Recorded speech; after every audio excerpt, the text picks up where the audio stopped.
தமிழ் சினிமாவில் ஐஸ்வர்யா ராஜேஷுக்கென்ற ஒரு தனி இடம் உண்டு. கதைகளையும் கதாபாத்திரங்களையும் தேர்வு செய்து நடித்து வருகிறார் ஐஸ்வர்யா ராஜேஷ். மோகன்தாஸ், தீயவர் குலர் நடுங்க, கருப்பர் நகரம், அவள், துருவ நட்சத்திரம் போன்ற திரைப்படங்களை கைவசம் வைத்திருக்கும் ஐஸ்வர்யா ராஜேஷ் வாழ்க்கையில் நடந்த சோகமான சம்பவம் குறித்து பேட்டியொன்றில் கலா மாஸ்டர் தெரிவித்துள்ளார்.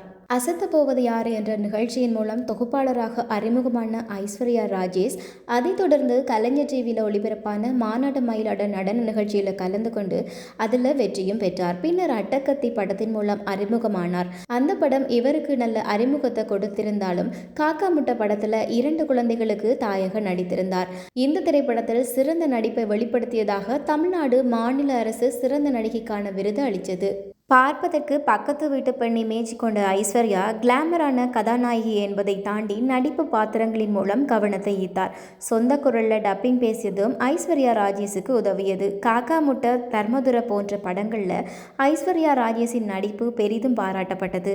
தொலைக்காட்சி துறையில் கவனிக்கப்பட்ட பிறகு திரையுலகில் நுழைந்த இவர் தற்போது தமிழ், தெலுங்கு, மலையாளம் என கதைகளை நிதானமாக கேட்டு நடித்து வருகிறார். கடந்த ஆண்டு இவர் நடிப்பில் வெளியான பர்ஹானா படத்திற்கு பல நல்ல வரவேற்பு கிடைச்சது. அதே போல மலையாளத்தில் இவர் நடித்த புலிமாடா படமும் கணிசமான வசூலை அள்ளியது. இந்நிலையில் கலா மாஸ்டர் நடிகை ஐஸ்வர்யா ராஜேஷ் வாழ்க்கையில் நடந்த துயரமான சம்பவம் குறித்து பேட்டியொன்றில் தெரிவித்துள்ளார். அதில் மாநாடு மயிலாட நிகழ்ச்சியில் கலந்து கொண்டவர்கள் சிலர் நடன மாஸ்டர்கள் ஆனார்கள், சிலர் சீரியல்களை நடித்து வருகின்றனர்.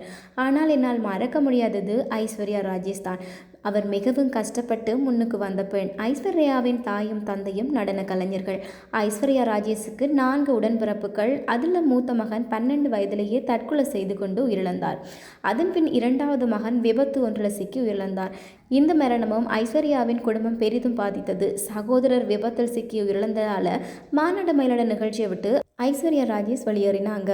அதுக்கப்புறம் மீண்டும் அடுத்த சீசனில் கலந்து கொண்டு வெற்றியாளர் ஆனாங்கன்னு கலா மாஸ்டர் அந்த பேட்டியில் தெரிவித்துள்ளார்.